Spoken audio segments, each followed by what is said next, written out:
Welcome again to Enterprise Morning on Enterprise Television, and now to our main conversation for today.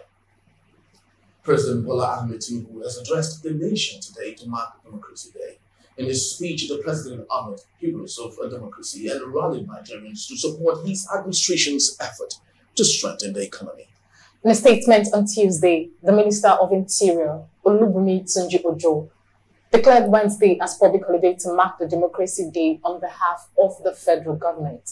He congratulated Nigerians on the occasion and urged all to remain steadfast on the tenets of democratic governance and reflect on the efforts of the founding fathers to ensure that Nigeria remains a united, secure, peaceful and invisible entity. Very well. And Tunji Ojo, who reiterated Tinubu's commitment to positive reform to revive the nation's economy and enhance the security, wished Nigerians a happy Democracy Day celebration. And with us in the studios are Evans Ufeli. He is a barrister, law and also public affairs commentator, and Tunji Abdul Hamid. He is a barrister, a law also, and a public affairs commentator. Good morning, gentlemen. Good morning. And welcome. Morning. All right. So, thank you. Very well said. So, let's get into the meaty part of our discussion. Yesterday, we had from the Minister of Interior saying that President Bola Ahmed Tinubu would address Nigerians at about 7 a.m. this morning. And it's gone past 7 a.m. We have seen the address by the President. But if you've had the time to go through the text of what he said, all that he said in some view seems contradictory. Now, particularly, I love to read a particular part where he said, the other forms of government imposed against the will of the people. Democracy aims to make leaders who conduct themselves as servants of the common good, not as viceroys of the narrow interest of the mighty. Do you think this really speaks the reality we face today? Let me start with you, Mr. Evans. First, let me commend the writer of that speech. It was a speech that was well worded. Worded for entertainment, worded for literary appreciation, and very, exciting to read. The speech is not solution-driven. It is short. One of the highlights, like you said, talked about the fact that democracy is structured for the good of all and not for the narrow interests of very few people.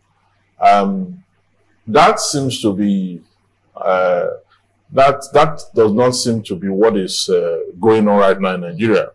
Okay, because if lawmakers will buy a car for 120 million naira, you cannot come back 4 months later and tell me that democracy is for the larger good of society and not for the narrow interests of the elites or few. Were you given 150 million naira car? So why should we say it's not narrow? What we have is actually narrow because, the other part, the president talked about the fact that they have been able to put up with open arms and in good faith have discussion with labor. You understand? And that in the process of the strike, nobody was arrested, nobody was intimidated, nobody was demeaned, nobody was, he said, I saw that in the speech. And I wonder because democracy makes provision for agitation. Agitation stemming from dissatisfaction. Okay? Ordinarily, nobody should be arrested under a democratic setting for expressing himself. What Labour did does not even call or warrant for arrest. Or maybe because the president is speaking from the background of the military that we've had, interregnums that we've had. And in those days, when Labour wanted to, they used to tear gas them, fight them, lock them up. All the Labour leaders in the days of yore had all of them went to detention. They went to prison at some point in time and all that. If you have ever agitated in this country between the time the military took over and the time they left it off in 1999, you must have found your way somehow to jail or to a detention center or to cell. So I think that is from the background that is coming from. Otherwise, Labour did what is right under the law. It's constitutional. Freedom of assembly, freedom of expression, and all that. So I think the president should drop that off. Then he talked about the economy. that the economy is in need of serious redemption. Even though he did not dwell on the strategy that the government have developed to put the economy back to shape, but he only made the same promise again that the government is working tirelessly to ensure that the economy is brought back to mainstream. Okay, and that Nigerians should be hopeful of the change that is imminent. Now, that's why I said this speech is a good one from the angle of rhetorics, but from the angle of uplifting the people, because talk is cheap. From the angle of, for some of us who maybe we like literary stimulation of words and the intellectual fermentation of thoughts, we like that kind of speech. But for the average man on the bus stop that wants food, that is not his priority. So the president should go beyond that speech and put Nigeria back to track for all and sundry. Very well said. Okay, thank you. Thank you, Barrister Feli. Over to you, Barrister Tunji Abdulhamid. Now, I'm going to, today's Democracy Day and we're celebrating, but there is something really confusing about the president's speech, which I would read out, and he quotes. Now, he said, while elections attract dramatic attention, they are but one aspect of democracy. And democracy is a way of life that encompasses a broad outlook of which elections are but a part. As such, a nation can have elections without being democratic, but a nation cannot be truly democratic without holding elections. Now, that is quite contradictory. Can you just, what do you think the president was trying to say with this speech? Well, I'm trying to just explain to you the meaning of democracy in a simple way. In another difficult or dramatic angle. Just like for those who, just like said, for those who love good speeches and good literary work. For people like me who are very local man, those things those things don't attract me. I see the result of what you are saying, and that's what I will work on. If what you are saying, I look at the brand is reflecting in the life of the people or the masses, then it's good. No matter how good you speak your grammar, no matter how good you speak or you word or whatever you are reading, it doesn't push me, it doesn't move me. And that's why I don't appreciate those fish English and whatever. And that's why I've stayed to my own local dialect. I don't try to break any phonetic English or whatever. I'm a local man, just like the style of our minister. So, to that effect, when we say democracy, what are we talking about? We're talking about government of the people, by the people, and for the people. So, and that's what the president is trying to tell you, that look, for you to have a democracy, there must be about the people. There must be election. So people must elect people. Then you can also have a situation whereby people will be in government, but they are not elected, and they will say they are working for the people. And those are the issues he's trying to compare. We are in Nigeria today, we say we have democracy. I say we have civilian rule. I don't believe we have democracy. Because what we are practicing today, as far as I'm concerned, it's not democracy. Going back to the definition of democracy. Democracy is for the people, by the people, and for the people. Do we have democracy that's for people today in Nigeria? I say no. Because none of the things that we have today is for only privileged few who are opportune to be in government or who are opportune to closer to people in government. And that is why you can see injustice, discrimination, and all those sentiments that we are seeing in our system. So for me, I am not celebrating, just like all compared to what you said, I'm not celebrating democracy. We are only marking the day to acknowledge the struggle of some people that have worked. Not those people who are even talking about. Majority of them are not even doing those struggle for the entire country. They are doing it for their own personal gain. Because somebody is a president today. He told us that this has been his long life. And so all those struggle that he has been doing is for him to get to that level that he's going to. So for me, and likewise some of those people you mentioned, some of them were there were just for their own personal. You can see even Chief of Abiola for all what he did.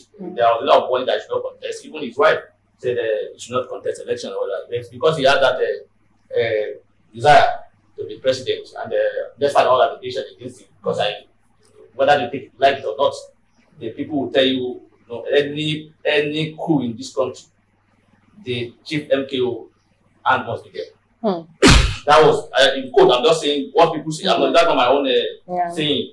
That people will tell you that. And so if you look at it in that you see that everybody is just working.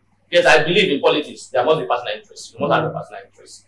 That personal interest must be about serving the people. Then what we are seeing today is not about serving the people. And that is not democracy.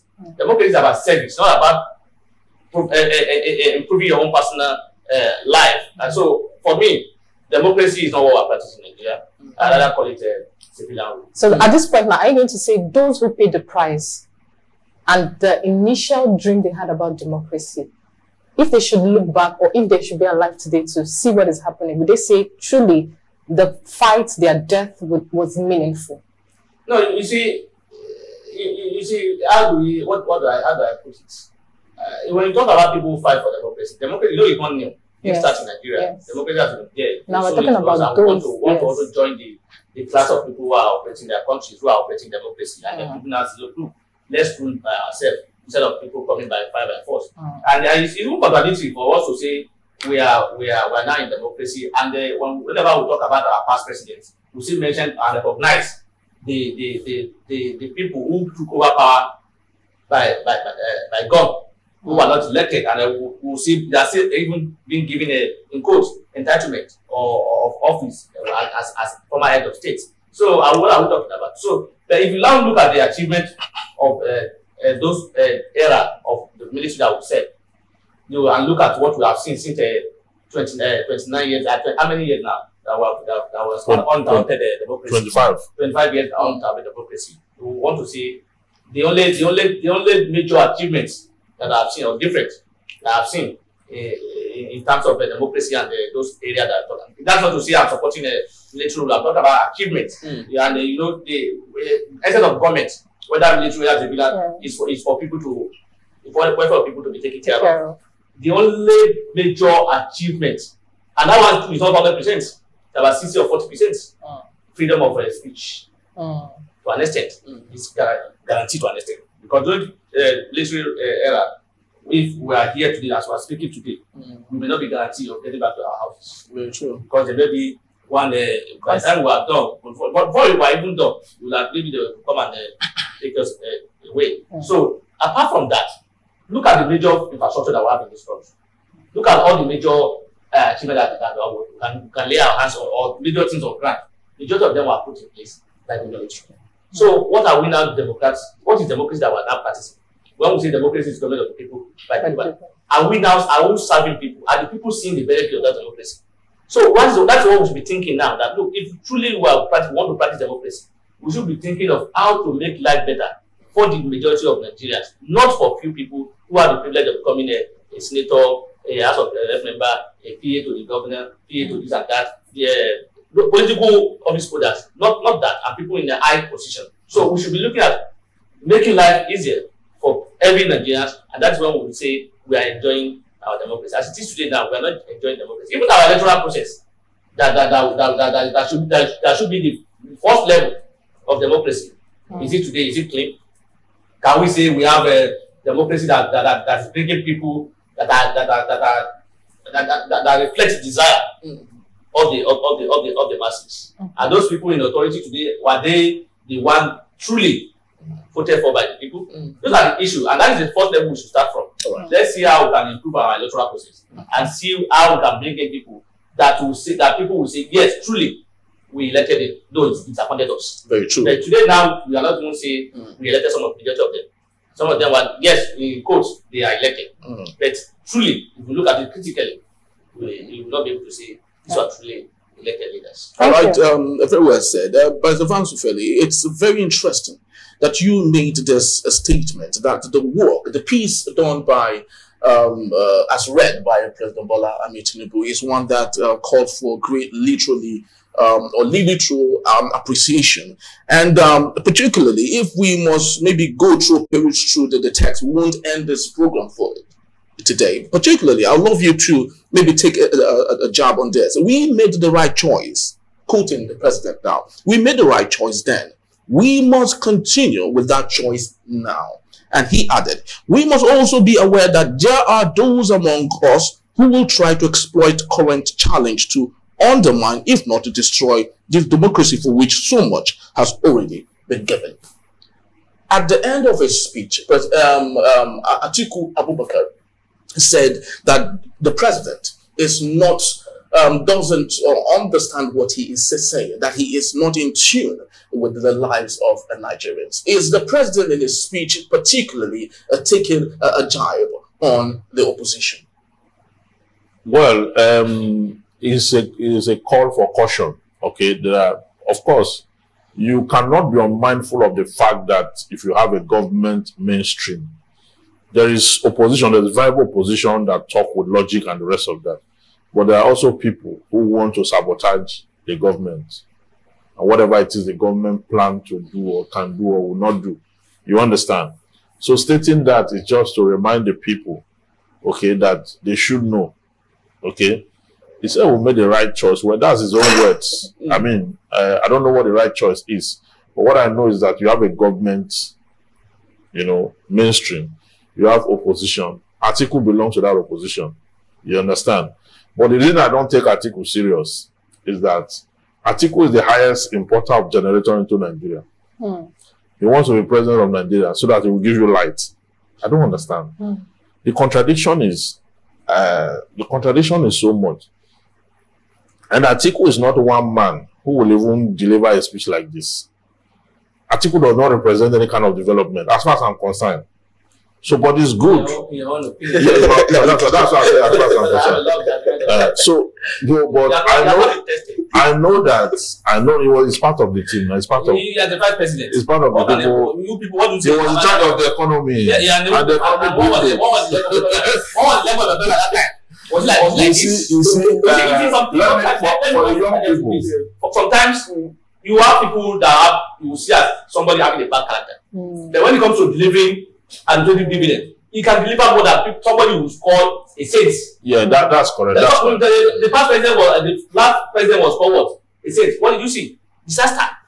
Yes, so the fact that somebody is alleged to have been corrupt, because most people will rely on the Obasanjo's book and go through that page of that Obasanjo's book. There's no one single direct allegation like this. The only thing is general word. It's not even Obasanjo. So how do we now? It's not even Obasanjo because Atiku and Obasanjo are one and the same kind of people. You understand?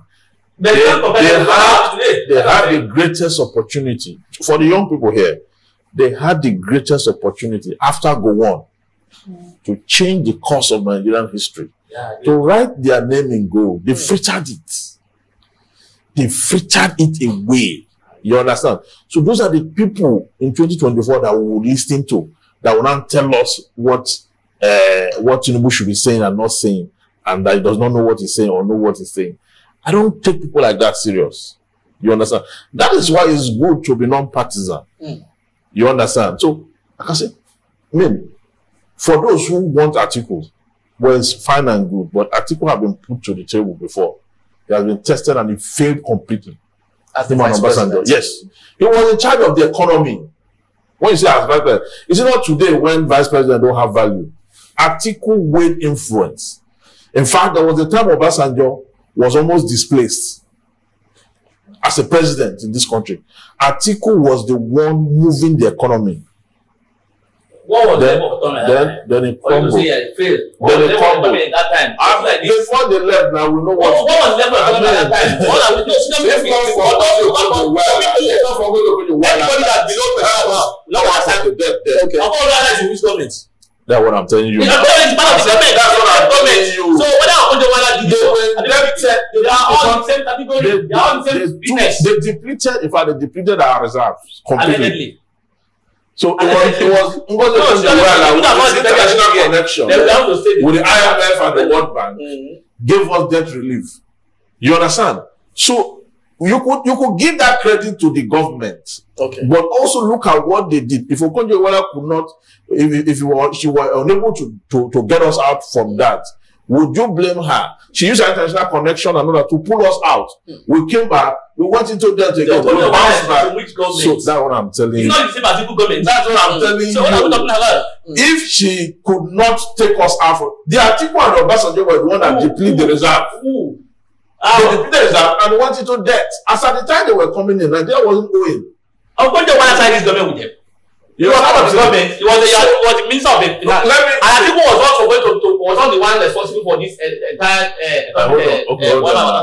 It's only giving Hold on. The young people. I'm not saying here. I'll allow you. I'm actually very excited. I'm actually very excited because of this heat. Below 25 days. Below 30 or 40. You don't understand what even this we're talking about. If you are not 40, you don't understand what we're talking about. Okay, see now. See so if probably are saying compare that their government with the one we have seen in the last 8 years. No. See where and tell me whether or not see where Nigeria is. What Nigeria is suffering from, did not start from subsidy is gone. I mean, subsidy gone is even it's a mistake on its part, a different brand of its own mistake. We are talking about those whom the military handed over power to. They were to redefine democracy for us, give us a roadmap, a pathway to development. I'm saying that they saw it and you agreed at that stage. So if they saw it, they opened the gate, took over and soiled it. Others who came after them made it worse. You understand? So that's what I'm saying. No, they had that opportunity to project. There is no Nigeria. You also said they clear our debts. You don't understand what I mean. They took us into debt. One of the ministers that had international connection was able to pull us out. The moment we came out, we went into it again before they left. But to compare the amount of debt and the current state of Nigeria with the regime of Passenger and that. No, we're talking about the debt. That's not how to check the dynamics. You see, the level of decadence we have today, apart from the fact that Nigeria is at a threshold edging, almost crumbling. The world over, there's economic crunch the world over, to start with. You understand? So let's put that one at bay. Now, let's come down now to specifics. Okay? If you look at the time, the opportunities, the price of crude, our capacity to take it up, the militancy in the Niger Delta was non-existent. So we're doing full capacity. Militancy became an issue during the Yaradua era, a big issue, which it gave them amnesty. Now, but the truth is that as at that time, we are doing our full capacity, so we had enough to make this country to work. And I'm saying that Obasanjo and Atiku could not manage the country at that time. They couldn't, and you agreed. They don't manage it. Not to say they destroyed the entire. No. All the things we are enjoying today, they laid the foundation. All the structure that is existing today is there. What you call all the things that they are using in fighting corruption, all the structure you said you can take out of that today. Like you said, we don't have by the time they left, there was no debt. So even if they incur it, they were able to ensure that look, they made everything back to where it was. So that effect, and you cannot single out one person to say because he was one in charge of the economy. He's not 100% in charge of the economy. He must seek approval. For that. So, and the Tokojo Wala that you're talking about now is not on our own alone. Did all these things I did. It is in collaboration with other people in government. So you cannot just say it was Atiku that destroyed, because I've seen people talk about Malani's character everywhere. Go and take Obasanjo, Paladins is corrupt. Let's go and take that book and tell me if you have read that book and tell me one particular offense, one particular corrupt allegation that is leveled against Atiku. Say he stole so amount of money. Bring that for me. Atiku is not a violent. Nothing. What they are saying, I cannot say that Atiku is possibly worse than Buhari. I'm just telling you. I don't know about that. He's worse than Buhari. Because we talk Buhari what they said. And because it's a saint, you give us good governance. Nigeria politics is about backward movements. That is why we can exonerate people who have destroyed the country. If Nigeria were to be working, the lives of Atiku should be in underground prison. Obasanjo, allegedly, all of them should be in prison. Allegedly. I'm not saying they did they don't like what he's saying that they perform wonderfully, 100% or whatever. They have best. You cannot compare to what are having today. They are even master. Very true. That's what I'm saying. Well, that's compared to what are having today. Yes. They are masters. Thank you. Well, that's just about the time we have. I'm in love, so much in love. you know, with the heat and going on today in the studios. And of course, we can't talk the future without going back to the past. And that's what we have been doing right here. And I'd love to say my big thank you to Pastor Francis Feli for being part of our show. Pastor Tunji Abdul Hamid, thank you so very much. It was really intense.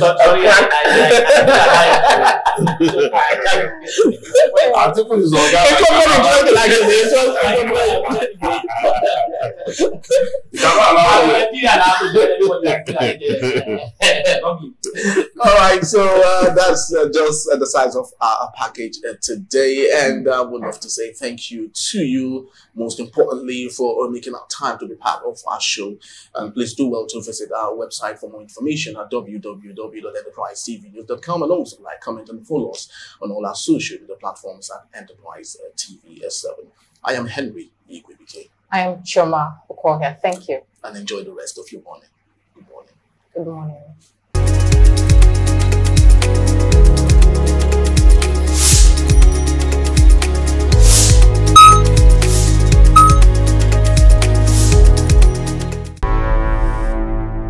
Enterprise TV, a tradition of truth.